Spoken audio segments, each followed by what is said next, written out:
প্রতিদিন সকালবেলা সে এখন নিজের জন্য খাবার বানায়, আর খাবার খেয়ে সে বেরিয়ে পড়ে শিকার ধরার জন্য।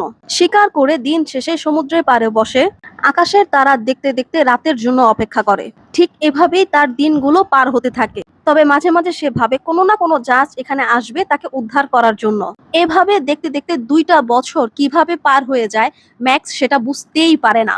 তার নিজের সাথে ঘটে যাওয়া ঘটনাগুলো ম্যাক্স কখনো ডায়েরিতে কিংবা কখনো কাঠের মধ্যে খোদাই করে লিখতে শুরু করে।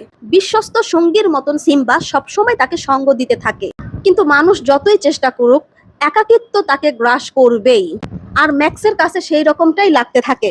প্রতিদিন সকালবেলা উঠে ওই একই সমুদ্র আর ওই একই রুটিনে চলতে চলতে সে যেন নিজেকে আরো বেশি একা করতে থাকে।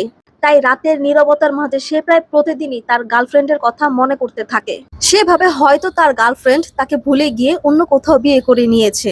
যাই হোক, একদিন যখন সিম্বা ম্যাক্সের সাথে হাঁটাহাঁটি করছিল তখন ম্যাক্সের চোখে পড়ে একটা বিশাল বড় পায়ের ছাপ।